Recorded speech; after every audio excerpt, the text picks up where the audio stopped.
Nabalot ng apoy ang likuran ng isang babae sa Brazil. Napula kaya kaagad ang apoy mula naman sa katawan ng babae. Nako, kamustahin po natin ang kondisyon ng biktima mula sa mga detalye ng balitang ibabahagi maya-maya.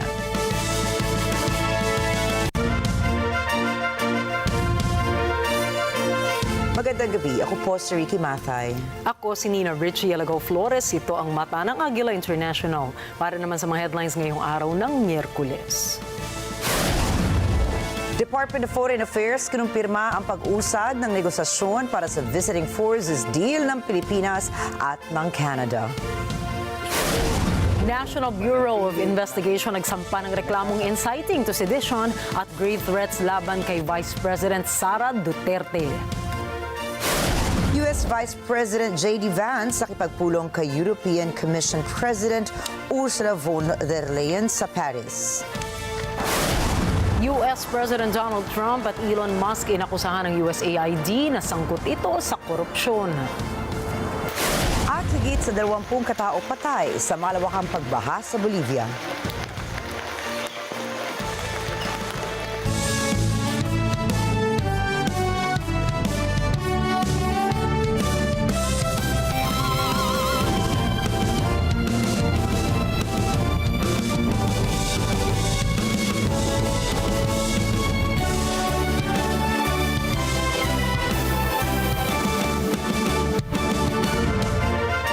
Kinumpirma ng Department of Foreign Affairs o DFA na umuusad na ang ikinakasang status of Visiting Forces Agreement sa pagitan po yan ng Pilipinas at ng Canada. Ayon sa DFA, ang kasunduan na ito sa pagitan ng Canada at Pilipinas ay isang pahiwatig ng matagal na pagkakaibigan ng dalawang bansa. Committed nila ang Pilipinas na mas palakasin pa ang depensa ng bansa kasama ang key defense partners nito. Ang pahayag na ito ng DFA ay kasunod ng sinabi ni Canadian Ambassador to the Philippines David Hartman na inaasahang mapipirmahan ang naturang visiting forces deal bago matapos ang taong 2025. Sa ilalim ng kasunduan, papayagan na sumali ang mga tropa ng Canada sa mga malalaking joint military exercises sa bansa tulad ng balikatan exercises ng Pilipinas at ng Estados Unidos. Nagkasundo ang Department of Social Welfare and Development o DSWD at Japan International Cooperation Agency o JICA na tulungan ang mga Filipino children in conflict with the law at mga children at risk. Sa isang pahayag ng Japanese Embassy sa Maynila, sinabi ng embahada na ang nilagdaang deal sa pagitan ng JICA at DSWD ay maglulunsad ng isang community-based juvenile intervention facilitator system para sa mga naturang kabataan sa ilalim ng Gabay Project. Layo ng kolaborasyon na ito na tulungan ang mga local government units na paunlarin ang kanilang mga juvenile programs para sa mga vulnerable children.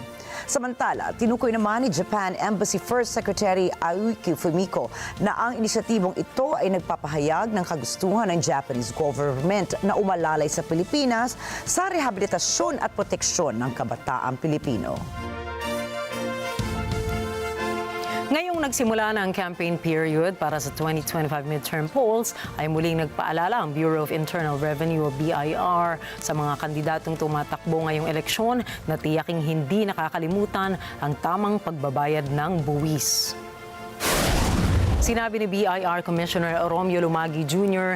kailangang mag-issue ng resibo para sa donasyon, campaign materials at iba pang gastusin sa pangangampanya. Kasama rin dito ang pag-withhold ng tax sa kanilang mga partners na supplier para sa kanilang campaign posters at advertisements. Binigyan diin ni Lumagi na paglabag sa tax code ang hindi pagbabayad ng kaukulang buwis. Tiniyak din ng opisyal na bantay sarado nila ang mga tax compliance ng mga social media influencers na kanilang matutukoy na nag-endorso ng mga kandidato. Nanawagan si Justice Secretary Jesus Crispin Remulla sa publiko na maging maingat sa paggamit ng internet. Ayon sa Justice Department, marami ang kaso ng underreporting dahil maraming mga bata ang hindi nalalaman na sila pala ay napagsasamantalahan na online. Kaya sa paglunsad ng Safer Internet Day ngayong taon sa ilalim ng National Coordination Center Against Online Sexual Abuse or Exploitation of Children and Child Sexual Abuse or Exploitation Materials, binigyan diin ng kalihim ang kahalagahan ng public awareness sa digital safety at responsableng paggamit ng internet. Ngayong taon, ang tema para sa selebrasyon ay nakatuon sa digital bayanihan para sa kabataang ligtas at protektado online. Paliwanag ni Remulla, layo ng Safer Internet Day na isulong ang isang safe digital space para sa mga kabataang Pilipino. Dagdag pa po ni Remulla, kasama ng ilan pang ahensya ng gobyerno ay bumabalangkas sa sila ng mga hakbang upang mapalakas ang pagsasampa ng kaso sa mga child offenders na gumagamit ng internet. Nasa 131 mga overseas Filipino workers o OFWs mula Lebanon ang nakabalik na sa Pilipinas ngayong linggo dahil sa epekto ng umiiral na geopolitical tension sa Middle Eastern country ayon sa Department of Migrant Workers o DMW. Pagkakalooban nila ang mga repatriated Filipino ng financial assistance na galing sa DMW at iba pang ahensya ng gobyerno katulad ng Department of Health, Department of Social Welfare and Development o DSWD at Technical Education and Skills Development Authority. Sa kasalukuyan, nasa Alert Level 3 status ang Lebanon, ibig sabihin ay patuloy ang pagproseso ng voluntary repatriation ng Philippine Embassy sa Beirut. Mula sa bagong bilang ng mga Filipino repatriates ay magiging 1,579 OFWs at 68 dependents na ang ligtas na nakabalik mula sa Lebanon sa tulong ng gobyerno ng Pilipinas mula nang magsimula ang Israel-Hamas conflict noong October 2023. As expected, yan po ang maikling pahayag ni Vice President Sara Duterte sa mga kasong kriminal na inirekomenda ng National Bureau of Investigation o NBI na isampalaban sa kanya. Kanina ay inihain na ng NBI sa Department of Justice o DOJ mga reklamong inciting sedition at grave threats laban sa bise dahil sa umano'y pagbabanta nito sa first couple at kay House Speaker Martin Romualdez. Sinabi pa ni NBI Director Jaime Santiago, unanimous ang rekomendasyon ng investigation team ng NBI na sampahan ng kaso ang Vice Presidente. 5 abogado plus ako, tinimbang namin ng lahat. So finally, iisa ang naging findings namin, decision namin na mag-file ng case against the Vice President. Pagkaka-threaten niya sa Pangulo, no, na-incite yung kanyang mga followers, yung mga ibang tao na para bang gusto na nilang mag-alsa. Pero yung threat niya ay nalathala naman eh. Sinabi niya, no joke, 2 beses pa. So we take that seriously. Dagdag ni Santiago, patas ang kanilang investigasyon at walang nag-utos sa NBI kung ano ang dapat ikaso laban kay VP Sara. Ibinatay din anya nila ang kanilang desisyon sa mga ebidensyang hawak nila.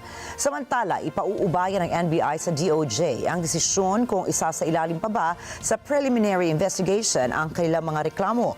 Gayunman ay tiwala si Santiago na sapat ang kanilang mga ebidensya upang suportahan ang mga reklamo laban sa bise. Gusto ko ito yung manatili na pinagkakatiwalaan ng tao na kami ay political, straightforward. Wala sa aming nag-utos, wala sa aming nagdikta kung ano ang dapat gawin sa kaso. Tiniyak naman ni DOJ spokesperson Mico Clavano na daraan sa evaluasyon at preliminary investigation ang mga piskal ang mga reklamo upang madetermina kung may sapat na nga bang ebidensya para iakyat ito sa korte at makakuha ng conviction o kung dapat ba itong i-dismiss na lamang. Bibigyan din anya ng DOJ ang pagkakataon o ng pagkakataon si VP Sara na sagutin ang mga reklamo at masusing reviewin din ng ahensya ang mga ebidensya na magkabilang panig. Kaugnay po nito ay nagbigay ng pahayag sa Senate President Francis Cheese Escudero. Sinabi niyang hindi makakaapekto ang rekomendasyon ng NBI na kasuhan si VP Sara sa isasagawang impeachment trial ng Senado. Hindi rin anya gagamitin ng Senado ang ebidensya na ginamit ng NBI. Kunin sa records ng Senate? Mukhang mauuna naman sila eh. Hindi ko kunin ng Senado yan. Ulitin ko. An impeachment court, like any court, is a passive body. Wala kaming gagawin. Hindi to parang investigasyon ng Senado na mag-iiso kami ng sabpina para sa mga ebidensya o testigo na magpunta. Trabaho yan ng magkabilang panig ng prosecution at ng defense. Kung sakasakali na hilingin yan sa korte o sa NBI, at trabaho din nilang ipresenta yan. Nasa kabilang panig ang tutulan yan at sa parte ng Senado, nasa trabaho naman namin ay magdesisyon o magpasya kaugnay sa mga kahilingan tulad yan. Alinsunod sa Memorandum Order No. 8 ng Department of Agriculture o DA ay pinagbabawal muna ang pag-angkat ng mga produktong hayop mula sa Germany. Ang temporary importation ban na ito ay ginawa ng DA upang maiwasan ang pagkalat ng foot and mouth disease o FMD sa Pilipinas. Ayon kay Agriculture Secretary Francisco Chulaurel Jr., mananatiling import ban hanggat hindi nababawi ng Germany ang status nito sa World Organization for Animal Health na wala ng FMD sa kanilang bansa. Iniutos din ng kalihim na suspindihin ang pagbibigay ng sanitary at phytosanitary import clearance sa Germany.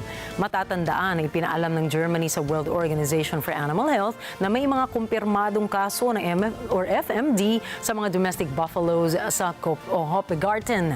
Ang FMD ay isang nakahahawang viral infection na nakaapekto sa mga hayop, lalo na sa mga baka at iba pang mga hayop na cloven-hoofed gaya ng mga baboy, tupa, kambing at kalabaw.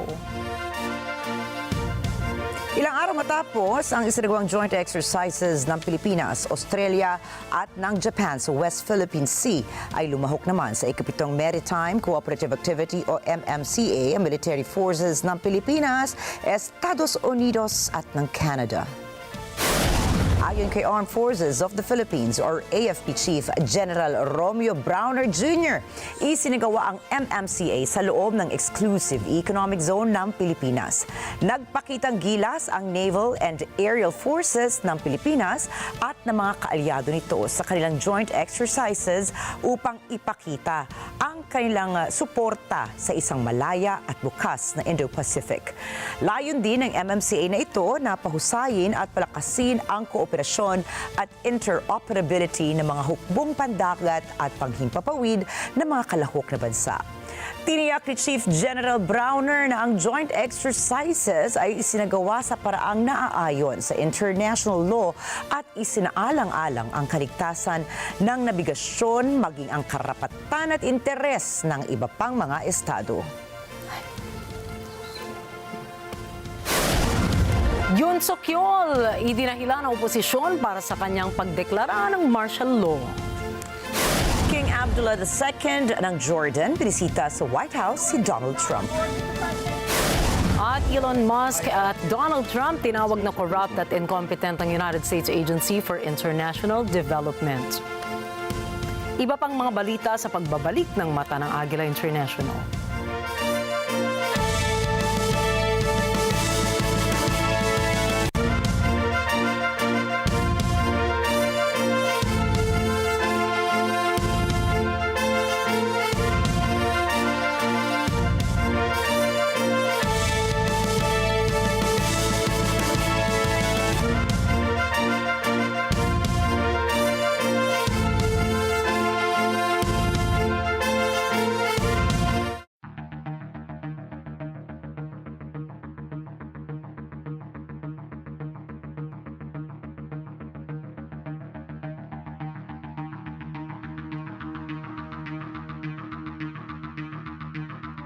Dama namin ang iyong mga sakripisyo. Kita namin ang pagharap mo sa bawat pagsubok. Kaya sa kabila ng mga hamon ng buhay, nandito kami para umalalay. Kasi katulad mo, gusto rin namin ang magandang bukas para sa kanya. Hatid namin ang dekalidad na edukasyon at makabagong pasilidad sa abot kayang halaga. Kaya huwag ka na mangamba. Sasamahan ka namin tuparin ang mga pangarap niya.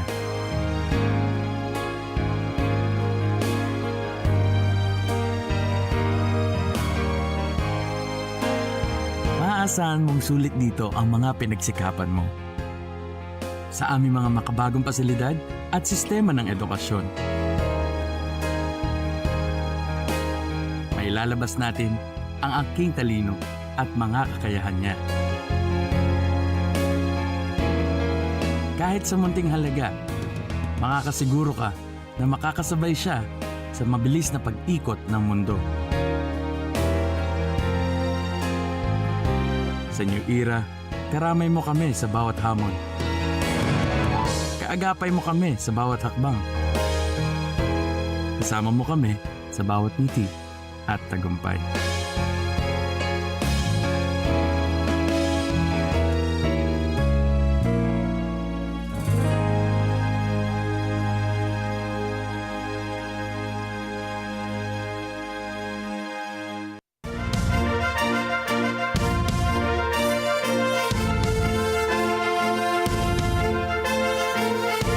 Matapos umalis ng dalawang Navy ships ng Estados Unidos sa Taiwan, ay agad na nag-deploy ng Naval at Air Forces ang China sa paligid ng Taiwan. Lumahok sa exercises ang mga barko at fighter jets ng Eastern Theater Command. Ayon sa mga crew members ng Chinese Navy na Hawaii Bay warship, sa tuwing nagsasagawaan nila sila ng combat readiness at alert missions ay laging handa ang kanilang weapon systems na magpaputok sa anumang sandali. 我们在执行战备警巡任务的时候，都时刻保持舰满舷、弹满舱的状态。武器系统也是处于发射准备状态，随时可以激发。 Minomonitor ng Defense Ministry ng Taiwan ang military drills ng China at sinabing normal ang sitwasyon na ito. Una nang ibinalita na ikinagalit ng China ang pagpunta ng dalawang US Navy ships sa Taiwan dahil isang banta umano ito sa seguridad sa Taiwan Strait. Sinisi ng suspendidong Pangulo ng South Korea na si Yoon Suk-yeol ang oposisyon sa kanyang desisyon na magdeklara ng martial law. Tinawag ni Yoon na malisyoso ang oposisyon at ang umano'y pagtanggi nito na palakpakan siya o kamayan man lamang ay pagpapakita lamang na may plano itong sirain ang kanyang pamahalaan. Nireklamo rin ni Yoon ang kawalan umano ng respeto ng oposisyon sa kanya noong siya pa ay namamahala. Isang basic principle anya ng pakikipagdialogo at kompromiso na siya bilang Pangulo ay pakinggan at palakpakan sa kanyang budget speech sa Parliament. Subalit, hindi na pumasok ng main hall ang opposition kung kaya't nagtalumpati siya sa harap ng isang half-empty Parliament. Inaasahan na ang pagdinig sa darating na Huwebes ay huling trial na ng impeachment case ni Yoon. Pagkatapos ito ay magpapasya ang Constitutional Court kung ibabalik sa pagkapangulo si Yoon o magkakaroon ng eleksyon sa loob ng 60 araw sa South Korea. Kinumpirma ng White House na pinakawalan na ng Russia ang American teacher na kanilang ikinulong na si Mark Fogel. I feel like the luckiest man on earth right now. And I want you to know that I am not a hero in this at all. And President Trump is a hero. These men that came from the diplomatic service are heroes. And I also should make mention that President Putin was very generous and statesmanlike in granting me a pardon. Ayon kay National Security Advisor Mike Waltz, nagkaroon ng ugnayan sa Steve Witkoff, isa sa advisors ni Trump sa mga opisyal ng Russia para sa pagpapalaya kay Fogel. Si Fogel ay inaresto noong Agosto 2021 sa paliparan sa Moscow matapos mahulihan umano ng cannabis o marijuana. Depensa ng kampo nito, inireseta ng kanyang doktor ang cannabis bilang gamot sa kanyang pananakit sa likod. Halos 10 taon itong nagtuturo sa Anglo-American School sa Moscow, kung saan ang mga estudyante nito ay mga anak ng mga US diplomats. Sa ngayon ay sinalubong siya ng personal ni President Trump kasama ang ibang matataas na opisyal ng White House. Iginiit naman ni Trump na maganda ang kanilang naging usapan ni Russian President Vladimir Putin upang mapalaya si Fogel. Ipinagmalaki rin ito na maaari itong maging mitsa ng pagtatapos ng Russia-Ukraine war. Very fair, very fair, very reasonable, not like deals you've seen over the years. They were very fair, and I think that's going to lead, and somebody else is being released tomorrow that you will know of, but we wanted to get this done, very important, and Steve wanted to actually fly over and get Mark and get him home properly, because it could be a pretty tough trip. I think there's goodwill in terms of the war. You know, 1.5 million soldiers, young people have been killed. I've met many of them. Yeah, and it's a terrible thing going on, so we want to get that done. I think this could be the very important element. You could be a big part of it, actually, because it could be a big, important part of getting the war over with Ukraine. And we appreciate President Putin's what he did. He was able to pull it off for you, right? He was able to pull it off. We think, and you're here, and you're here. So. Still coming tomorrow?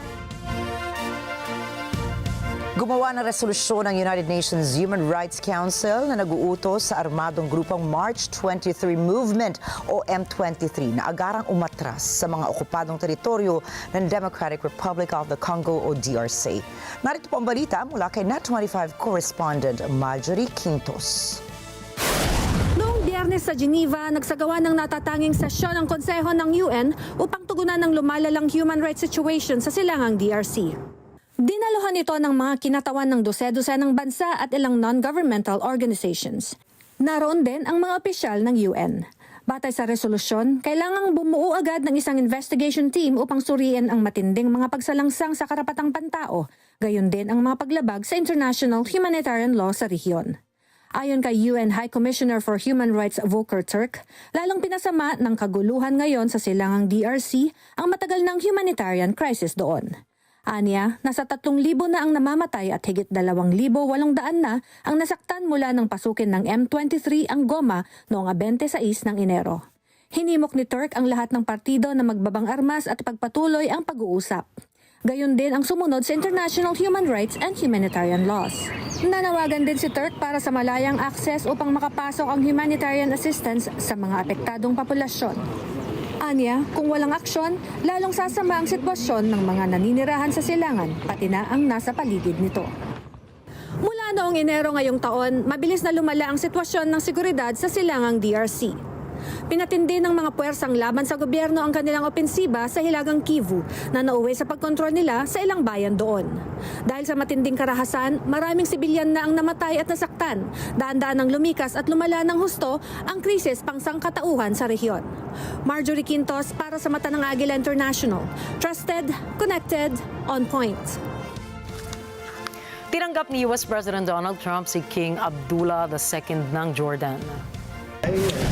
And if you'd like to say a few words, and thank you very much. Mr. President, thank you very much for having us, and so short after your inauguration, I think just as a testament to what you said is a special relationship between our two countries and the personal relationship of friendship and trust between the two of us.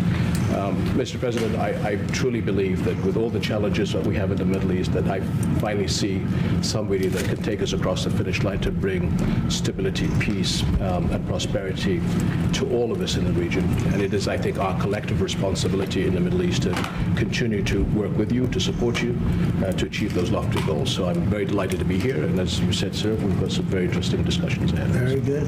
Very good. Thank you. Si King Abdullah ay siyang unang Arab leader na bumisita sa White House mula nang maupo sa pwesto si Trump. Ilan sa mga tinalakay ng dalawang opisyal ay ang pagpapalakas ng relasyon ng Estados Unidos at ng Jordan. Hinikayat din ni Trump ang hari ng Jordan na pumayag na tanggapin nila ang mga Palestinong mapapalaya sa Gaza sa kanilang teritoryo. Bilang tugon ay sinabi ni Abdullah na handa ang Jordan na tanggapin ang nasa 2,000 mga bata mula sa Gaza. we have to keep in mind that there is a plan from Egypt and the Arab countries. We're being invited by Mohammed bin Salman to discussions in Riyadh. I think the point is how do we make this work in a way that is good for everybody? Obviously, we have to look at the best interests of the United States, of the people in the region, especially to my people of Jordan. And we're going to have some interesting discussions today. I think one of the things that we can do right away is take 2,000 children that are either cancer children or in a very ill state to Jordan as quickly as possible, and then wait for, I think, the Egyptians to present their plan on how we can work with the president to work on the Gaza challenges. So I want to tell you, excuse me, wait, just please. I didn't know that, what you just said, 2,000 children with cancer or other problems, and that's really a beautiful gesture. That's really good, and we appreciate it. And we'll be working on the rest with Egypt. I think you're going to see some great progress. I think with Jordan, you're going to see some great progress. Three of us, and we'll have some others helping, and we're going to have some others at a very high level helping, and the whole thing will come. It's not a complex thing to do. And with the United States being in control of that piece of land, a fairly large piece of land, you're going to have stability in the Middle East for the first time. And the Palestinians, or the people that live now in Gaza, will be living beautifully in another location. They're going to be living safely. They're not going to be killed, murdered, and having to leave every 10 years, because I've been watching this for so many years. It's nothing but trouble. Nanindigan si US President Donald Trump na handa ang kanyang bansa na sakupin ang Gaza. Ngunit hindi sumagot ang hari ng Jordan ukol sa issue. Sinabi lamang niya na umarapat lamang nakausapin niya ang kanyang mga kasamahan as Arab League. Mr. President, how do you know that the Palestinians don't want to leave their land? Some people say this is ethnic cleansing. You won't be able to force them to leave their land. We're moving them to a beautiful location where they have new homes, where they can live safely, where they'll have doctors and medical and all of those things, and I think it's going to be great. Yeah, any questions? King Abdullah, what do you think about the U.S. taking over the Gaza Strip? Do you want to see the U.S. own the Gaza Strip? Well, I think, as I said earlier, the president is looking at Egypt coming to present their plan. As I said, we will be in Saudi Arabia to discuss how we can work with the president and with the United States. So I think let's wait until the Egyptians can come and present it to the president and not get ahead of ourselves. And is there a parcel of land in Jordan that you're willing to have Palestinians? Well, I think what we said, I have to look at the best interests of my country. I think the president is very happy that we do this thing with 2,000 children as quickly as possible. Naniniwala kasi si Trump na magiging mapayapa ang buhay ng mga Palestino kung sila ay titira sa ibang lugar at hindi na sa Gaza. At sa ilang okasyon na rin ay pinagmalaki niya ang kanyang kakayahan sa real estate. Mr. President, take it under what authority? It is sovereign territory. Under the U.S. authority. And Mr. President, would you seek to personally develop property in Gaza after this happens? No, I've had a great career in real estate.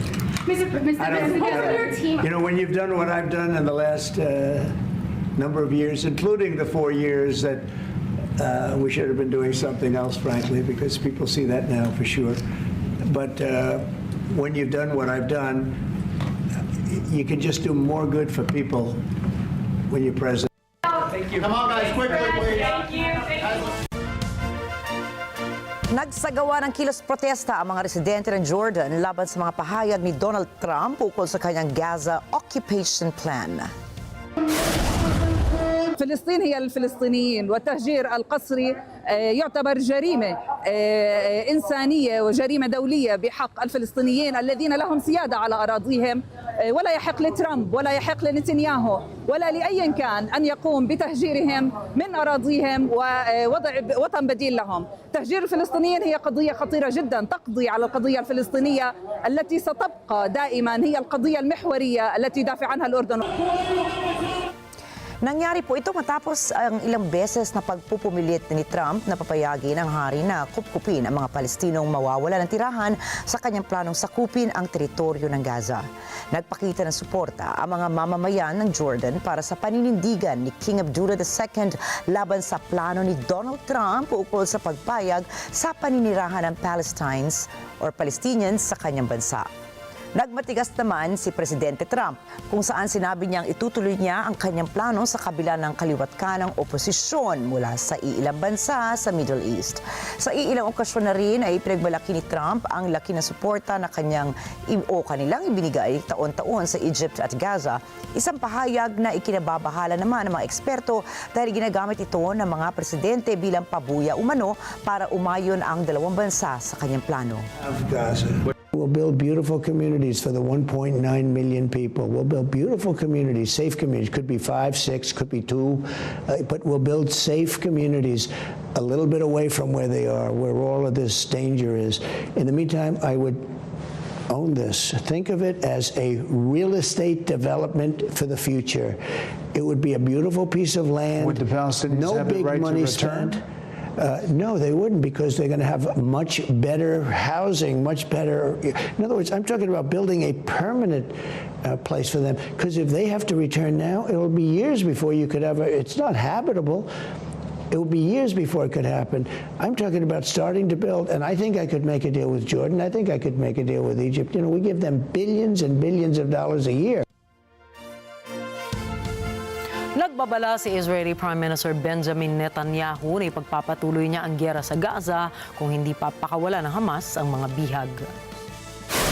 לאור הודעת החמאס על ההחלטה שלו להפר את ההסכם ולא לשחרר את החטופים שלנו, הנחיתי אמש את צה"ל לצבור כוחות בתוך רצועת עזה ומסביב לרצועת עזה. הפעולה הזאת מתבצעת בשעות אלה, היא תושלם בזמן הקרוב ביותר. Ito ang kanyang reaksyon sa naging pahayag ng Hamas na ititigil muna nila ang pagpapalaya ng mga bihag dahil sa ginawang paglabag ng Israel sa ceasefire deal. Dagdag pa nito na kapag hindi napalaya ang mga bihag ng hanggang Sabado kung saan nagtatapos ang unang bahagi ng ceasefire ay hindi magdadalawang isip ang Israel na ituloy ang matinding labanan sa Hamas. Hindi anya titigil ang Israeli Defense Force na lusubin ang kuta ng Hamas hanggang sa sila ay maubos. סיימתי כעת דיון מעמיק של 4 שעות בקבינט המדיני-ביטחוני. כולנו הבנו תרעומת מהמצב המזעזע של 3 חטופינו ששוחררו בשבת האחרונה. כולנו גם בירכנו על הדרישה של הנשיא טראמפ לשחרור חטופינו עד שבת בצהריים, וכולנו גם בירכנו על החזון המהפכני של הנשיא לעתיד עזה.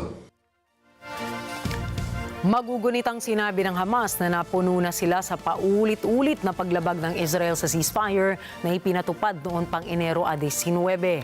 Ilan sa mga paglabag na tinukoy ng Hamas ay ang patuloy na pag-atake ng Israel sa Gaza, ang hindi pagpayag na makapasok ang 600 na aid trucks, ang hindi pagpayag na 200,000 tents na itayo, ganun din ang hindi pagtugon na dapat ay mayroong 50 mga pasyente na dapat dalhin sa pagamutan kada araw. Hinarang din ng Israel ang mga heavy equipment na siyang magsasaayos sana ng mga nasirang gusali sa Gaza. ההחלטה שהעברתי בקבינט פה אחד היא זאת. אם חמאס לא יחזיר את חטופינו עד שבת בצהריים, הפסקת האש תיפסק וצה"ל יחזור ללחימה עצימה עד להכרעה סופית של החמאס. Nagpahayag ng lubhang pagmamalasakit para sa Europa si US Vice President J.D. Vance nang nakipagpulong ito kay European Commission President Ursula von der Leyen. Nagbabalik si Marjorie Quintos para sa detalye ng balita. Matapos magdesisyon ng Estados Unidos na magpataw ng 25% taripa sa lahat ng inaangkat na bakal at aluminyo, sinabi ni US Vice President J.D. Vance na pag-uusapan din nila ni European Commission President Ursula von der Leyen ang mga isyu ng kalakalan at ekonomiya. Sa kanyang pakikipagpulong kay von der Leyen at kay Commission Vice President Kaja Kallas sa tahanan ng US Ambassador sa Paris, ipinahayag ni Vance ang saloobin ng Administrasyong Trump para sa Europe. The President of the European Commission and the former President of Estonia, who we met with when I was a senator just a couple of months ago, it feels like. But we're going to talk a lot about, I'm sure, some trade issues, some economic issues, and the Trump administration has been very clear that we care a lot about Europe. We see a lot of economic relationship to build upon with Europe, and we also want to make sure that we're actually engaged in a security partnership that's good for both Europe and the United States. So we're thrilled with the conversation. We're looking forward to it. Samantala, sinabi naman ni von der Leyen na nagustuhan niya ang optimismo ni Vance ukol sa artificial intelligence sa talumpati nito sa summit. Anya, ang optimismong ito ay dapat din sanang tumagos sa relasyon ng dalawang bansa. Yes, thank you very much, Mr. Vice President. Pleasure to meet you. And indeed, I had the pleasure today to listen to your inspirational speech at the AI Action Summit. Yep. And I like very much the part where you said we should look with optimism Yes. at artificial intelligence. I think the same goes for our transatlantic relations. We should look with optimism at our transatlantic relations that are deep and strong bonds. So very much looking forward to working with you and with the President. Marjorie Quintos para sa mata ng Agila International. Trusted, connected, on point. Binansagan ni US President Donald Trump at tech mogul Elon Musk ang US Foreign Aid Agency na USAID bilang corrupt at incompetent. For the sake of the country, I hope that the person that's in charge and the other people that report to me that are in charge are allowed to do the right thing, namely make sure everything's honest, legitimate, and competent. But we're looking at just, when you look at USAID, that's one. We're going to look at the military, we're going to look at education. They're much bigger areas. But the USAID is really corrupt. I'll tell you, it's corrupt. It's incompetent and it's really corrupt. And I can't imagine a judge saying, well, it may be corrupt, but you don't have the right. You got elected to look over the country and to, as we say, make America great again, but you don't have the right to go and look and see whether or not things are right that they're paying or that things are honest that they're paying. Sa isang press conference, pinagtibay ni Trump ang kanyang commitment sa pamamahala at iginiit na naihalal siya para tiyakin ang katapatan o integridad sa gobyerno ng Amerika. Sinabi rin ni Trump na ang kanyang pagbusisi sa gobyerno ay hindi lamang sa USAID, kundi saklaw din dito ang ilang pang sektor katulad ng edukasyon at ng militar. We have massive amounts of fraud that we caught.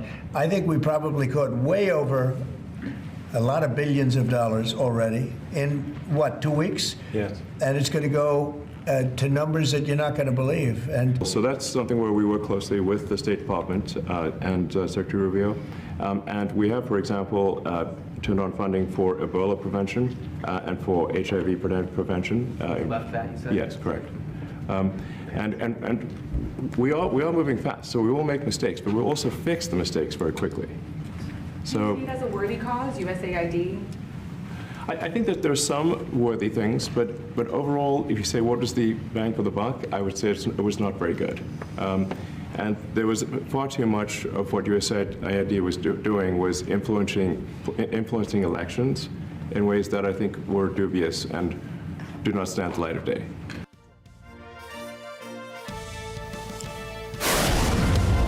Susunod, Mexico umalma sa mga taripa ng Estados Unidos. SpaceX napiling kontraktor para sa major mission ng NASA. At 2 bagong manlalaro napili para makilahok sa NBA All-Star Game. Mga detalye po ng mga balita niyan at iba pang mga balita sa pagbabalik na mata ng Agila International.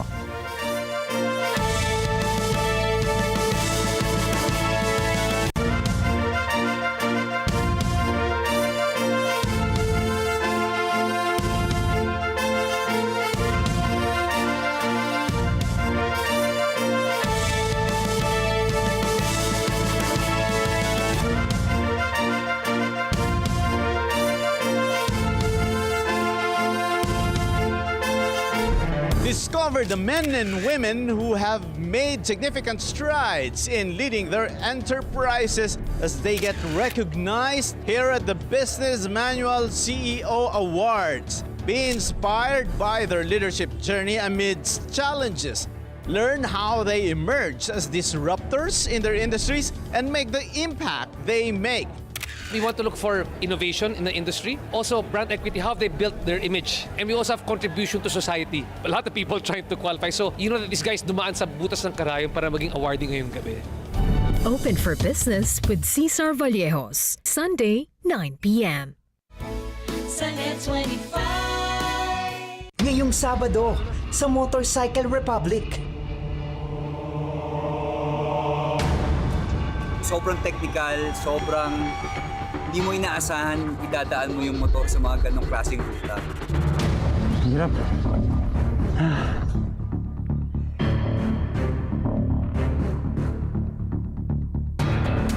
Pang enduro bike to. This is Motorcycle Republic, tuwing Sabado, 5 p.m. to 6 p.m. Let's live together. Sunday 25. Sunday 25. Nagbabalik ang mata ng Agila International sa pagpapatuloy po ng ating mga balita ngayong gabi. Higit sa 20 katao ang namatay dahil sa malawakang pagbaha sa Bolivia, bunsod na malakas na pagbuhos ng ulan. Ayon kay Deputy Minister of Civil Defense Juan Carlos Calvimontes, may isang individual rin ang nawawala. Anya, 8 sa 9 na rehiyon sa Bolivia ang lubos na naaapektuhan ng sama ng panahon. Samantala, inaasahan ng Bolivian Meteorology Service na magpapatuloy pa ang ganitong malalakas na pag-ulan sa Bolivia hanggang sa buwan ng Marso. Dinala po sa paggamutan ng 2 lalaki na na-hit and run ng isang kulay gray na SUV sa lansangan ng Yonkers sa New York State. Ayon sa lokal na ulat, tatawid lang sana ang isang tatay kasama ang kanyang 12 anyos na anak sa isang pedestrian ng naganap ang hit-and-run attack. Nagtamo ng pinsala sa tagiliran ng bata habang nagtamo naman ng injuries ang tatay sa kanyang kaliwang binti at tuhod. Nagsagawa na ang Yonkers Police Department ng investigasyon ukol sa insidente. Matapos ang 4 na araw ay nakilala ang suspect bilang si Dylan Grant, isang 18 anyos na lalaki na tumutuloy sa Mount Vernon.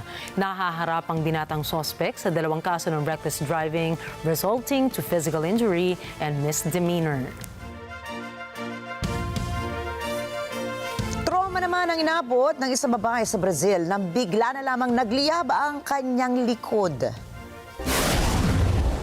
Ayan po, kita sa nakalap na security camera footage ang babae ng nakasuot na kulay blue na pantalon at bising-busy sa kanyang pamimili sa isang store sa Annapolis. Mapapansin, nakausap ng babae ang pinaniniwala ang asawa nito at matapos ang ilang saglit ay may sumiklab na apoy sa likod ng babae. Ayon sa lokal na ulat, sumabog ang cellphone ng babae na nakalagay sa back pocket ng pantalon nito. Nagtamo ang babae ng 1st to 2nd degree burns sa kanyang kamay, braso at likod. Kaagad namang naisugod sa pagamutan ng babae para sa medikal na atensyon. At batay po sa investigasyon ng mga otoridad, ang device na sumabog ay isang Motorola E32 model. Nakikipag-ugnayan na ang Motorola sa kampo ng babae para magsagawa ng analysis sa sumabog na phone. At sa kabila nito, naninindigan naman ang Motorola na lahat ng kanilang mga produkto ay highly manufactured para sa seguridad ng kanilang mga consumers. Muling nagbabalik ang tao ng Westminster Dog Show sa Jacob Javits Convention Center sa New York para itampok ang iba't ibang pedigree ng aso. Ngayong taon, higit sa 2,500 na mga aso and 201 breeds ang bibida para makuha ang best prize. Ang Westminster Kennel Club Dog Show ay ang second oldest sporting event sa Estados Unidos kasunod ng Kentucky Derby Horse Race. Nagsimula ang prestihiyosong dog show na ito taong 1870s pa mula sa pagkukwentuhan ng mga sporting gentlemen sa Westminster Hotel sa Manhattan. Sa isang press briefing, ay sinabi ni Chinese Foreign Ministry spokesperson Ko Jiakun na hindi kasangkot ang Wuhan Institute of Virology sa paglikha o pag-leak ng COVID-19 virus. Hindi rin anya nagsagawa ng isang gain-of-function research ang Wuhan Institute. Ginawa ng China ang pahayag matapos muling lumabas ang ilang ulat na sinadya umano nitong gawin at i-leak ang COVID-19 virus. Giit ni spokesperson Ko, dapat nagsagawa ng seryosong self-examination ng US at huwag nitong sisihin ang iba para takasan ang responsibilidad nito. 方已经多次阐述在新冠病毒溯源问题上的立场。溯源是一个科学问题，应当秉持科学精神，由科学家来做出判断。实验室泄露极不可能，是中国世界卫生组织联合专家组在实地走访武汉相关实验室，并同相关科研人员深入交流的基础上得出的权威科学结论，得到了国际社会和科学界的广泛认可。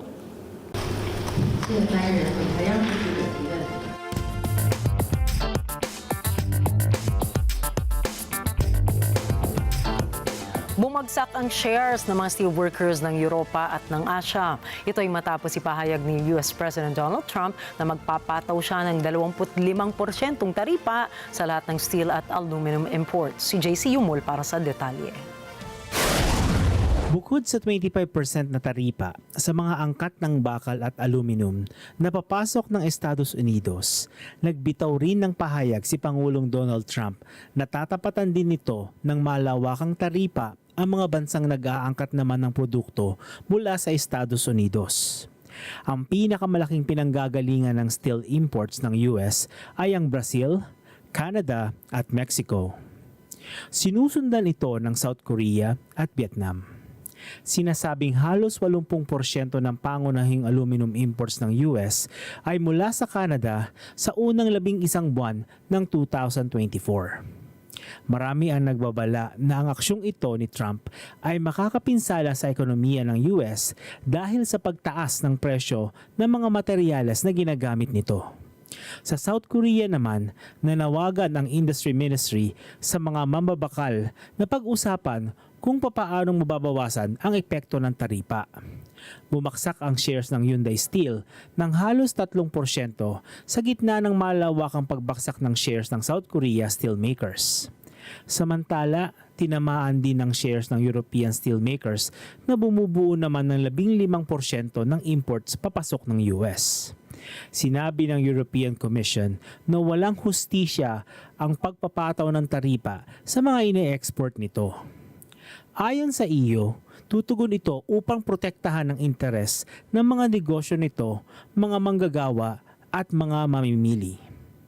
JC Yumol para sa Mata ng Agila International, Trusted, Connected, On Point. Umalma ang Mexico sa 25% taripa na ipinapataw ng Estados Unidos sa bakal at aluminum.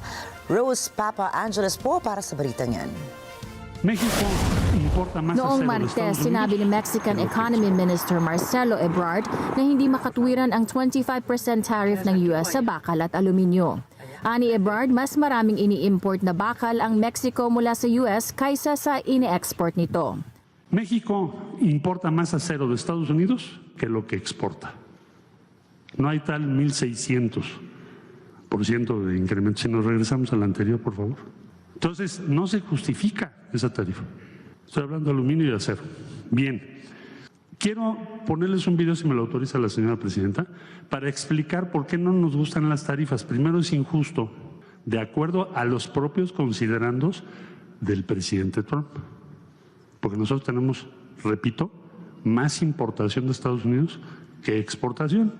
Sinuportahan ni Ebrard ang pahayag nito sa pamamagitan ng pagtukoy sa isang graph mula sa US Census Bureau. Batay sa tala, mula noong 2022, bumaba ang bilang ng in-export na bakal ng Mexico na pumasok sa US. Samantalang tumaas naman ang bilang ng in-import na bakal ng Mexico mula sa Estados Unidos sa parehong peryodo. Noong Lunes, itinaas na sa 25% ni Pangulong Donald Trump ang taripa sa bakal at aluminyo na walang pagtatanggi. Layo ni Trump na sa pagitan ng mga taripang ito ay matulungan ang naghihikahos na industriya sa US. Subalit ayon sa mga eksperto, magmimitsa ito ng malawakang trade war. Halos ang kapat ng ginagamit na bakal ng US ay imported. Kasama sa pinakamalaking suppliers nito ng bakal ay ang Mexico, Canada at Brazil. Rose Papa Angeles para sa Mata ng Agila International, Trusted, Connected, On Point.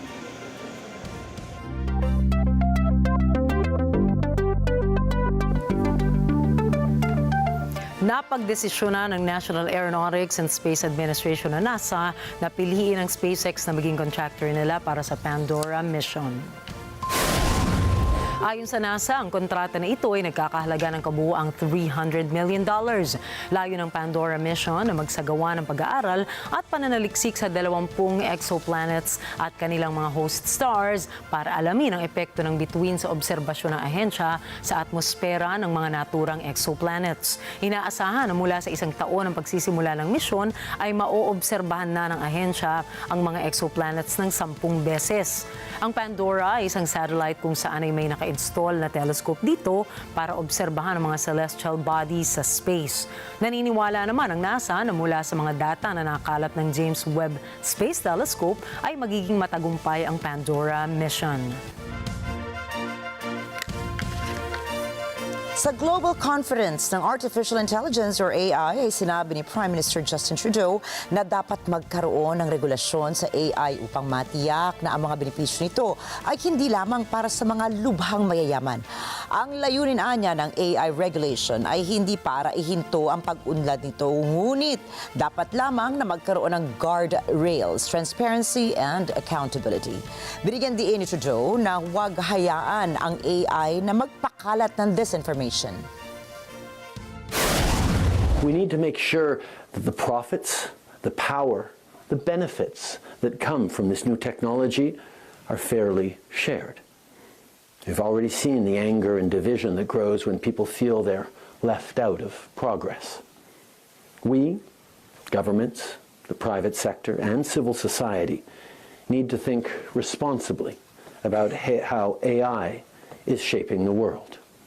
We cannot let AI pollute social media with empty slop and cunning disinformation. We cannot let it grow even more the rifts within us, rifts that are already so deep between the haves, the have-nots, and the have-yachts.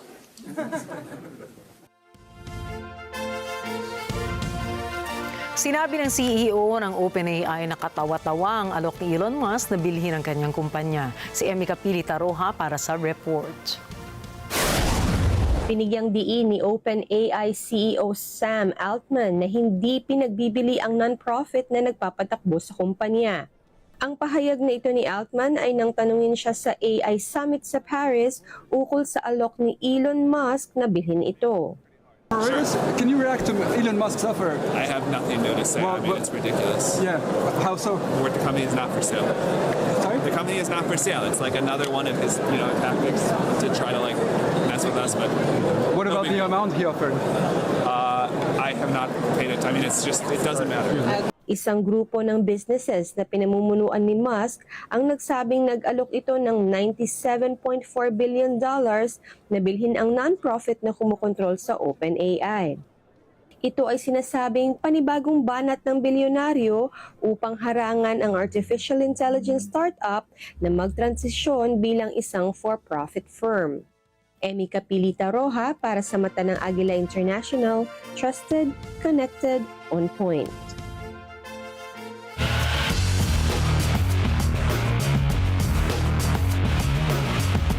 Naging maganda naman ang pagsisimula ng Gilas Pilipinas ng kailang training camp para sa third window ng 2025 FIBA Asia Cup qualifiers.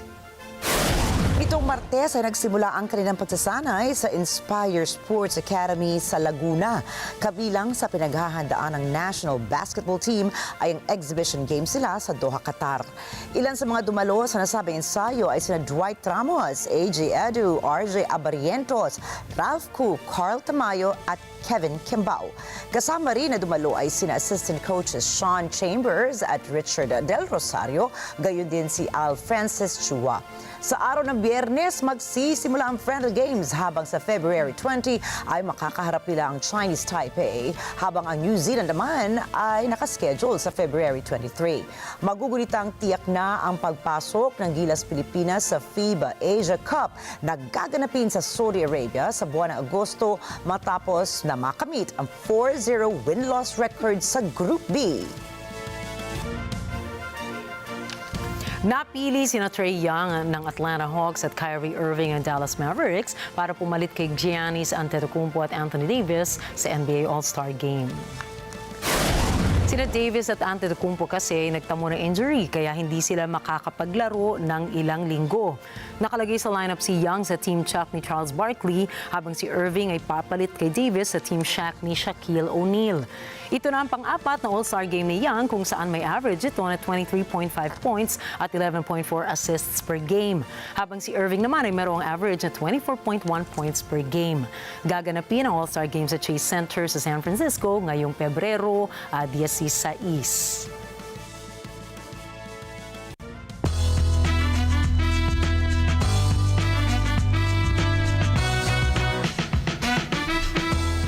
Marami ang nagalit na fans dahil pinahinto ng mga pulis ang street performance ni Grammy Awards song or singer-songwriter Ed Sheeran sa Bengaluru.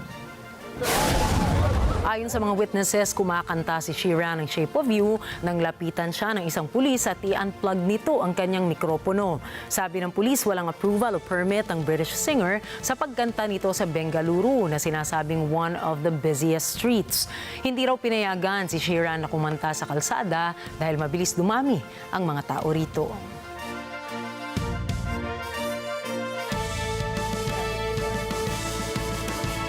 Sa ibang balita, binuksan sa Tokyo, Japan ang isang art exhibit para muling buhayin ang mga artwork ni Katsushika Hokusai.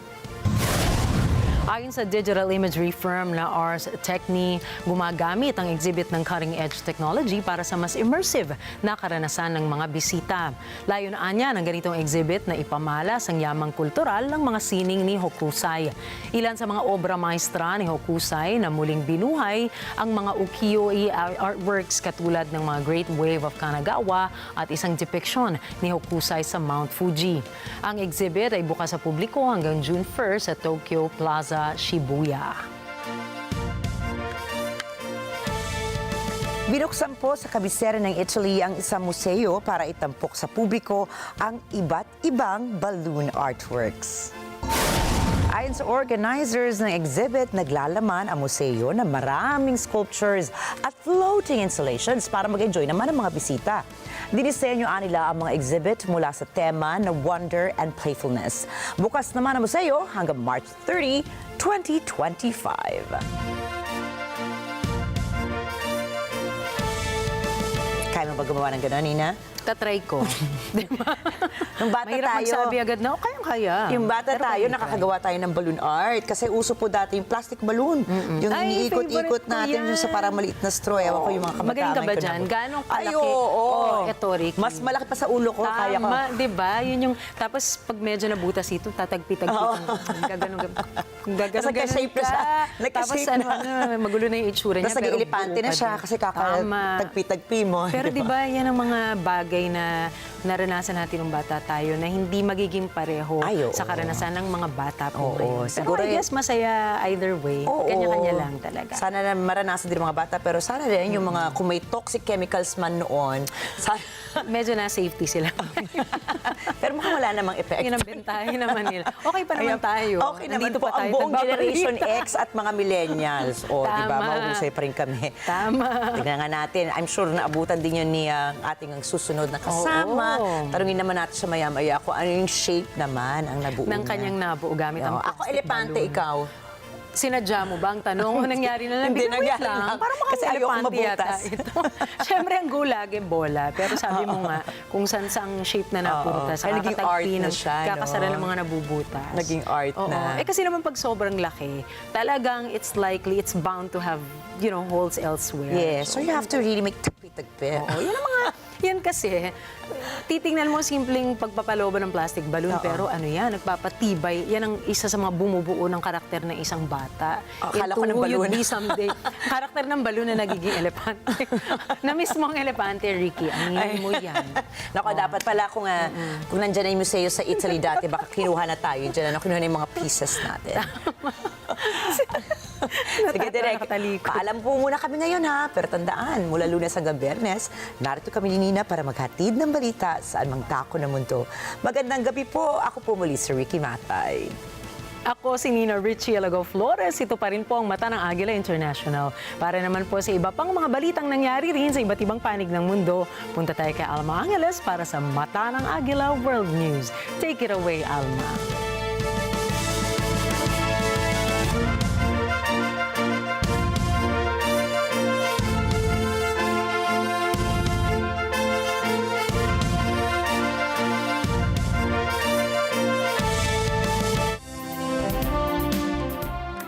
Thank you, Nina and Rikki. Good evening, everyone. I'm Alma Angeles for Net 25 World News. On tonight's headlines. President Donald Trump has proposed that the U.S. take control of the Gaza Strip, aiming to redevelop it into a resort destination. This plan has faced opposition from Jordan and other Arab nations due to concerns over the potential permanent displacement of 2 million Palestinians. It's not a complex thing to do. We will have Gaza. What does that mean? No reason to buy. There is nothing to buy. It's Gaza. It's a war-torn area. We're going to take it. We're going to hold it. We're going to cherish it. Some people say this is ethnic cleansing. You won't be able to force them to leave their land. We're moving them to a beautiful location where they have new homes, where they can live safely, where they'll have doctors and medical. Well, again, this is something that we, as Arabs, will be coming to the United States with something that we're going to talk about later. President Marcos Jr. and Cambodian Prime Minister Hun Manet met at Malacanang to strengthen ties and signed 8 key agreements aimed at boosting trade, investment, and food security. I am pleased that we have come to an agreement to pursue stronger collaboration in agriculture and in agribusiness.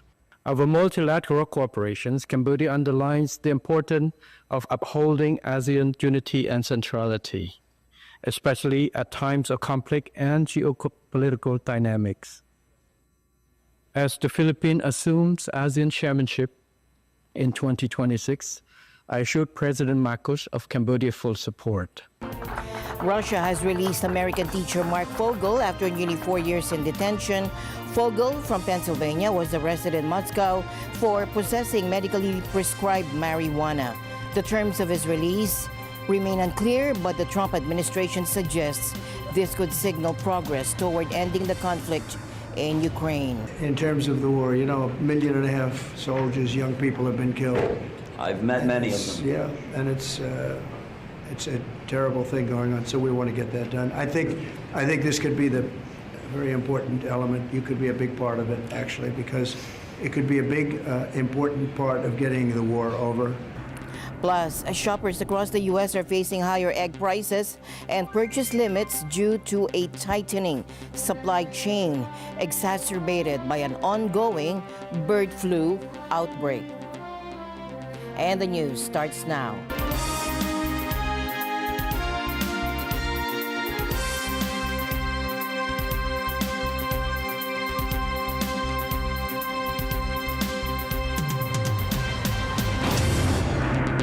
And back to our lead story here on Net 25 World News. President Trump has unveiled his plan for Gaza during talks with Jordan's King Abdullah at the White House. The proposal faces opposition from Jordan and other Arab nations over concerns it would permanently displace 2 million Palestinians. Tamasay likeness for more.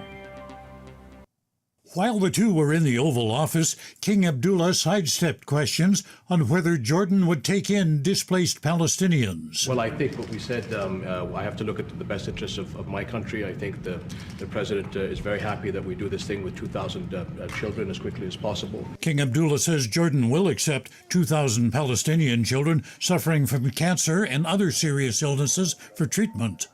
But Trump insists all Palestinians from Gaza should be relocated to Jordan and Egypt. I believe we'll have a parcel of land in Jordan. I believe we'll have a parcel of land in Egypt. We may have someplace else, but I think when we finish our talks, we'll have a place where they're going to live very happily and very safely. That's not likely to happen. Hours after the meeting with Trump, King Abdullah posted on X that the unified Arab position is that Gaza will be rebuilt without displacing the Palestinians. He adds that addressing the dire humanitarian situation should be the priority for all. King Abdullah is in a tough position. Jordan relies on the generosity of the United States. It's received billions of dollars in foreign aid since the 1950s. Trump responded to a question of whether he would cut the financial lifeline to the region. No, I think we'll do something. I don't have to threaten with money. We contribute a lot of money to Jordan and to Egypt, by the way, a lot, to both. But I don't have to threaten that. I think we're above that. I do believe we're above that. But the president presses on with his dream of owning Gaza. He now says the U.S. will not be buying the territory, but will just take it, leading to this bizarre exchange with reporters. You said before that the U.S. would buy Gaza, and today you just said we're not going to buy Gaza. We're not going to have to buy. We're going to have Gaza. We don't have to buy. There's nothing to buy. We will have Gaza. What does that mean? No reason to buy. There is nothing to buy. It's Gaza. It's a war-torn area. We're going to take it. We're going to hold it. We're going to cherish it.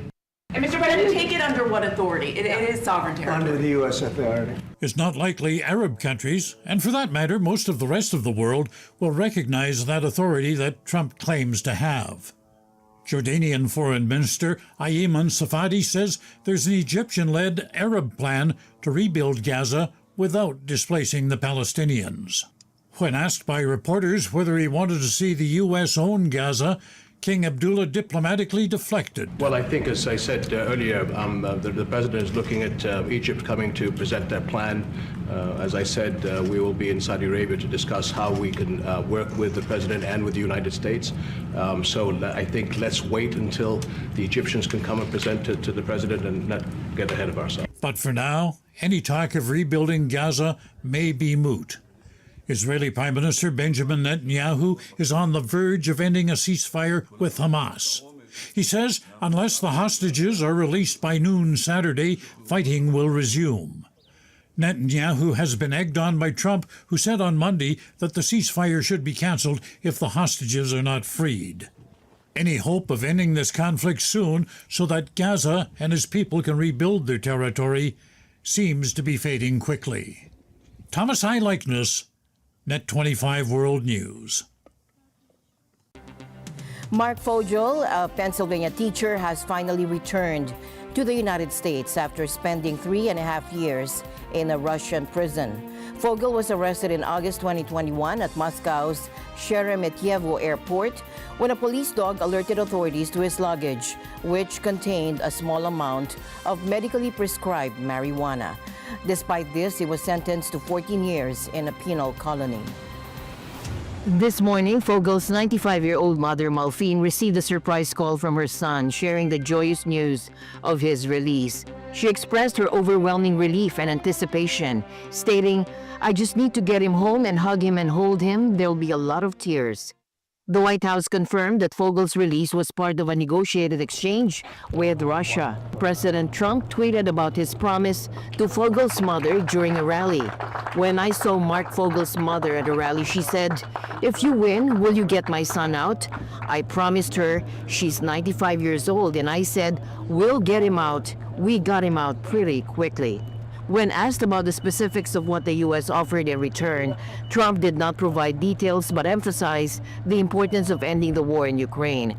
What were the terms of this deal, Mr. President? Very fair, very, very fair, very reasonable, not like deals you've seen over the years. They were very fair. And I think that's going to lead, and somebody else is being released tomorrow that you will know of. But we wanted to get this done, very important. And Steve wanted to actually fly over and get Mark and get him home properly, because it could be a pretty tough trip. In terms of the war, 1.5 million soldiers, young people have been killed. I've met many of them. Yeah, and it's a terrible thing going on, so we want to get that done. I think this could be the very important element. You could be a big part of it, actually, because it could be a big, important part of getting the war over with Ukraine. And we appreciate President Putin's what he did. He was able to pull it off for you, right? He was able to pull it off. And I also should make mention that President Putin was very generous and statesmanlike in granting me a pardon. I mean, the exchange that facilitated Fogel's release was led by Trump's special envoy to the Middle East, Steve Witkoff, marking the first visit by a senior U.S. official to Russia since the invasion of Ukraine began. Trump mentioned having discussion with Vladimir Putin, but did not specify when these took place. Did the U.S. give anything in return? Not much. No, they were very nice. We were treated very nicely by Russia, actually. I hope that's the beginning of a relationship where we can end that war and millions of people can stop being killed. They've lost millions of people. They lost, in terms of soldiers, probably 1.5 million soldiers in a short period of time. Fogel's family expressed immense gratitude for his return, highlighting the emotional toll his imprisonment had taken on them. I feel like the luckiest man on earth right now. China is firmly opposing any country provoking and threatening China's sovereignty and security in the name of freedom of navigation. This, according to the Chinese Foreign Ministry today. In response to the transit of U.S. naval ships through the Taiwan Strait. Now, on Wednesday, China's military deployed naval and air forces around Taiwan for combat readiness patrols and training missions after 2 U.S. Navy ships sailed through this sensitive Taiwan Strait this week, in the first such mission since President Trump took office last month. The U.S. Navy confirmed 2 of its ships carried out a Taiwan Strait transit, calling it routine despite an angry reaction from Beijing. The Navy said the vessels were the Arleigh Burke-class guided missile destroyer, USS Ralph Johnson, and Pathfinder-class survey ship USNS Bowditch. The ships carried out a north-to-south transit on February 10 to the 12th. The U.S. Navy, occasionally accompanied by ships from allied countries, transits the strait about once a month. China, which claims Taiwan as its own territory, says the strategic waterway belongs to it.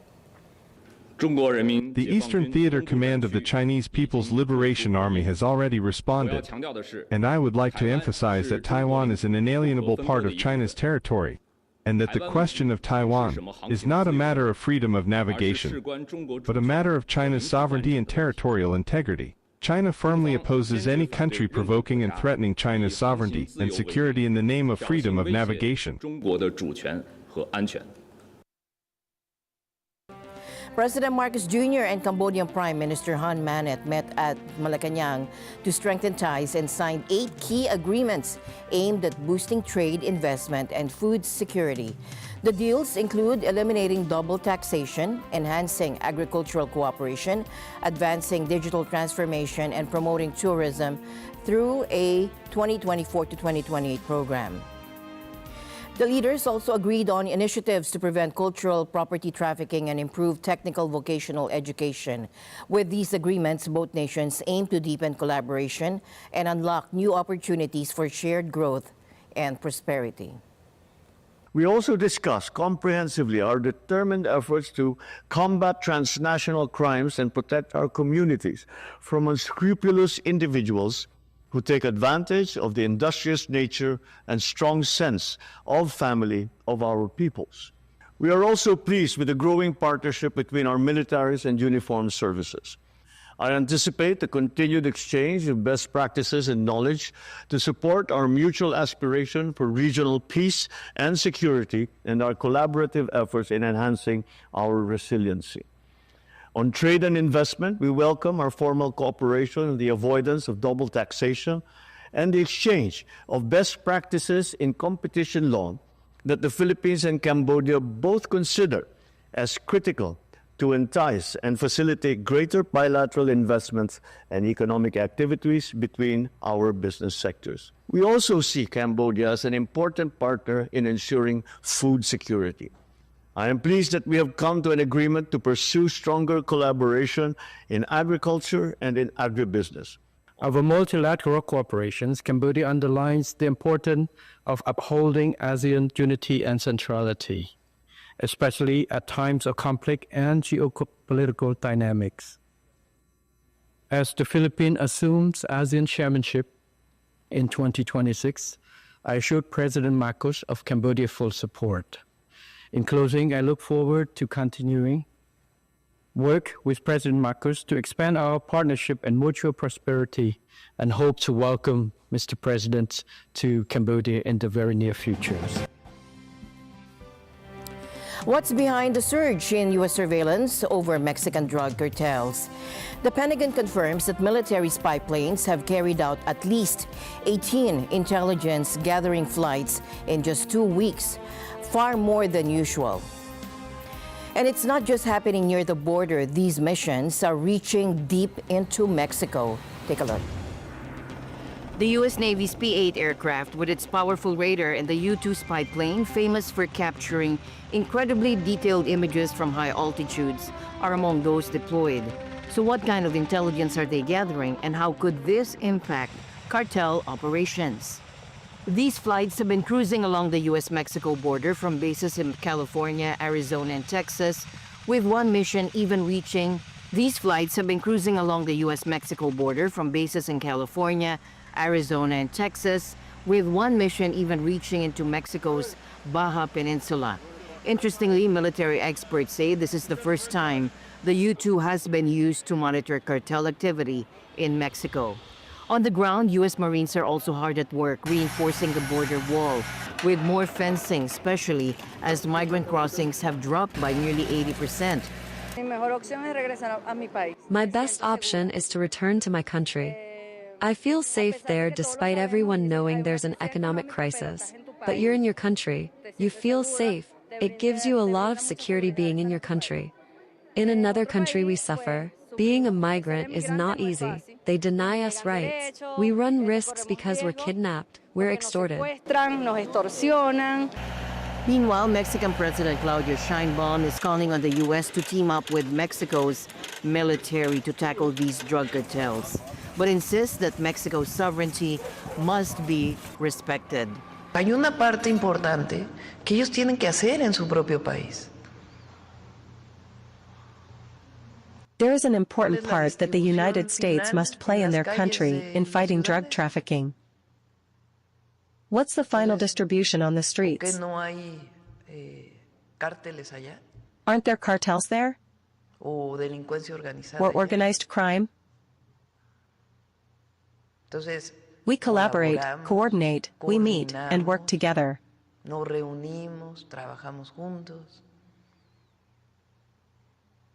But we will always defend our sovereignty. So there's an important part they must play there, a very important part. And then there's the Attorney General's memo. It's a general decree with references, but it's not very understandable.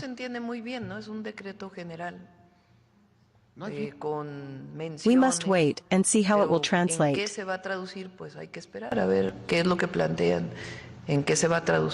She pointed out that any U.S. agents working in Mexico needs permits processed through Mexico's security cabinet, and emphasized the importance of coordinating efforts and sharing information.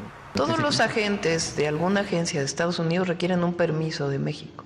All agents of any U.S. agency must have a permit from Mexico to be in Mexico.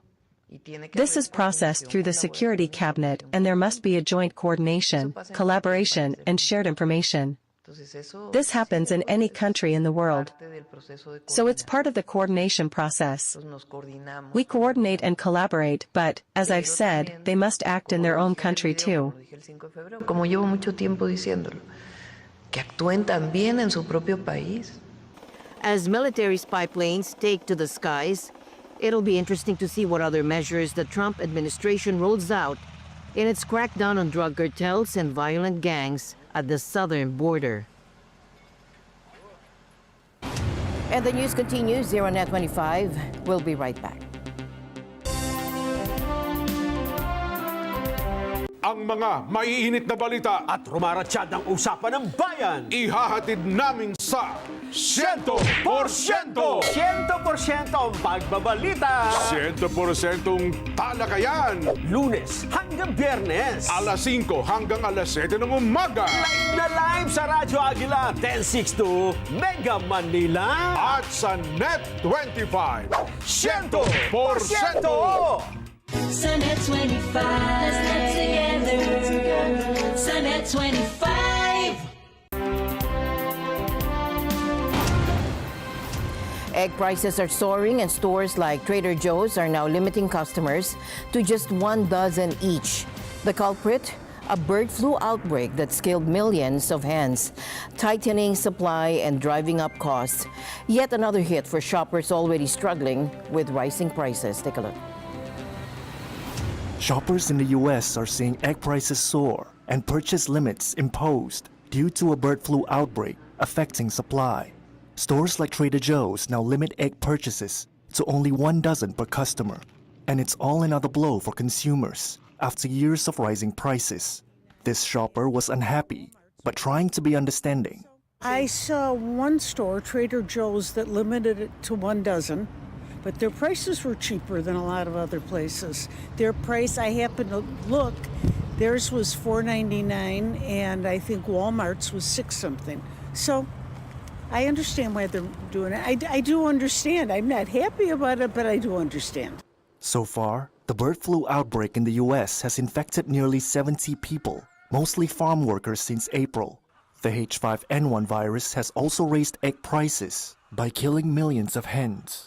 Supply chain expert Matt Sutton-Vermeulen from consulting firm Kearney explains. The price of eggs has gone up because of the supply-demand relationship. It's a highly inelastic commodity, which means it doesn't, the demand for it doesn't move when the supply is tightened.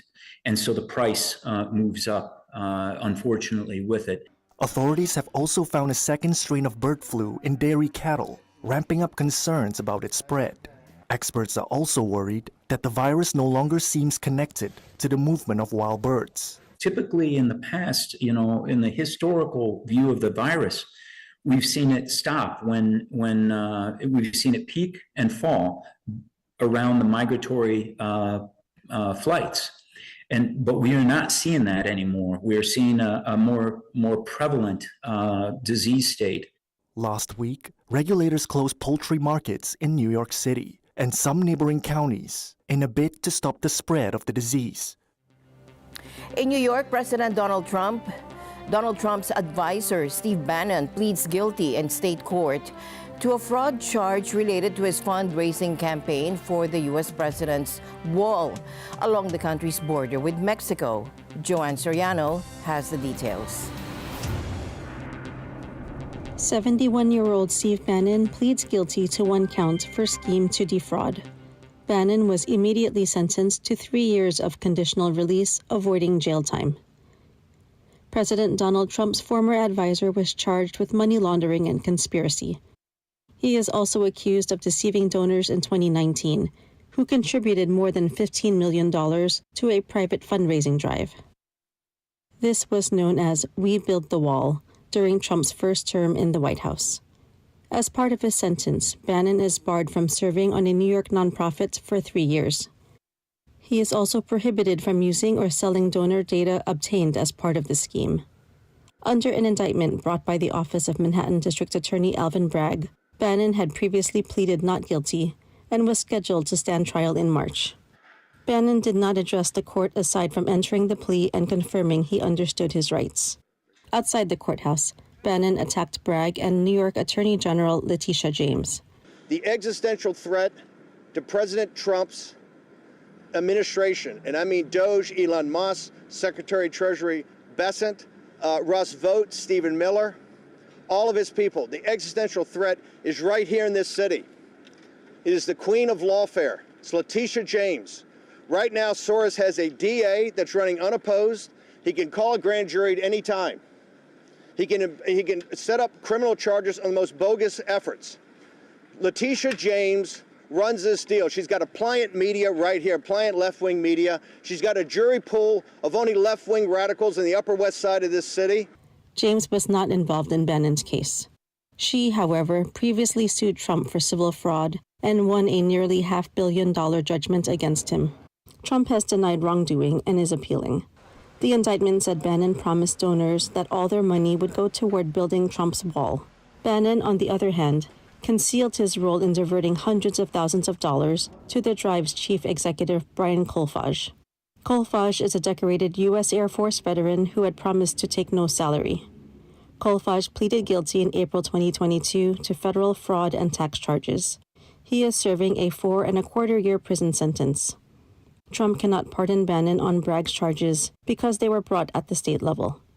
Joanne Soriano reporting from New York, New York. President Trump is joining forces with Elon Musk to shake up the federal workforce. Now, Trump directed U.S. agencies to collaborate with Musk on a plan to identify government jobs that can be cut and functions that can be eliminated entirely. And the goal, to create a government that's more responsive to the people, with Musk leading the newly formed Department of Government Agency, or DOGE. This initiative is raising eyebrows about its potential impact on federal services and transparency. President Donald Trump on Tuesday ordered U.S. agencies to work closely with top advisor Elon Musk's effort to shrink the federal workforce. You can't have an autonomous federal bureaucracy. You have to have one that is responsive to the people. Trump directed agencies to identify government employees who can be laid off and functions that can be eliminated entirely. Before the order was signed, Musk stood alongside Trump in the Oval Office and fielded questions from reporters. Can you talk a little bit about how closely you're working with agency heads as you're directing these cuts? Do they have how much input do agency heads have when you're making these decisions? Yeah, we work closely with the agency heads, yeah. So there are sort of checks in place. So it's not just us just going in and doing things willy-nilly. It's in partnership with the agency heads. The world's richest man defended his role as an unelected official who has been granted unprecedented authority by the president to dismantle parts of the U.S. government. Well, first of all, you couldn't ask for a stronger mandate from the public. The public voted, we have a majority of the public voting for President Trump. The newly created Department of Government Efficiency that Musk leads has thus far provided no information on whom it employs, where it is operating, or what actions it is taking inside government agencies. DOGE posts few actual results from its work, providing only dollar figures for cuts it's claiming to make in particular agencies with few specific details. However, Musk pushed back at criticism that he and his team there have operated largely in secrecy. I fully expect to be scrutinized and get a daily proctology exam, basically. Might as well just camp out there. So it's not like I think I can get away with something. Trump's executive order sets forth rules requiring government agencies to hire no more than one employee for every 4 workers who leave. It compels agencies to work with Musk's team to identify large-scale reductions in force and determine which agency components may be eliminated outright. The order exempts from cuts those employees whose work is critical to national security, public safety, as well as law and immigration enforcement. The push toward mass layoffs comes after the Trump administration attempted to cajole federal workers into accepting buyout offers. That effort has been blocked by a federal judge. Europe's tallest volcano, Mount Etna, created a stunning display as lava erupted from its Boca Nuova crater, casting an orange glow across the snow-covered summit.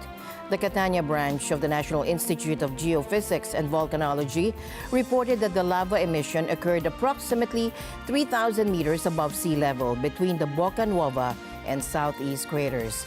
Volcanologists classified this as a subterminal eruption, noting that it originated from a fracture rather than one of the main crater vents. Standing at 3,300 meters, Mount Etna holds a unique place in volcanic history. It boasts the world's longest documented records of eruptions, with written accounts stretching back to 425 BC, making it an invaluable subject for geological study. And in Hawaii, Kilauea volcano on the Big Island has been putting on quite a show lately. Now, on Tuesday at 10:16 a.m. local time, it began its 9th eruptive episode since late December. By 10:45 a.m., lava fountains from the north vent were reaching impressive heights of about 330 feet, covering roughly a quarter of the Halemai Umau crater floor. Now, this eruption is part of a series of on and off activities that started on December 23 last year. Each episode has varied in duration, lasting as short as 13 hours to as long as 8 days, with breaks in between. Fortunately, all the volcanic action has been confined within Hawaii Volcanoes National Park, posing no threat to residential areas. Now, the park has seen an influx of visitors eager to witness this natural spectacle. However, officials are cautioning about potential hazards, including high levels of volcanic gases and fine volcanic glass particles known as Pellis hair, which can be carried by the wind. Kilauea is situated about 200 miles southeast of Honolulu. For those interested in a live view of the eruption, the U.S. Geological Survey offers a live stream. And with that, we end tonight's broadcast. As we close tonight, let's remember that in times of crisis, kindness knows no boundaries. From our newsroom to your world, this is Alma Angeles for Net 25 World News. Good night.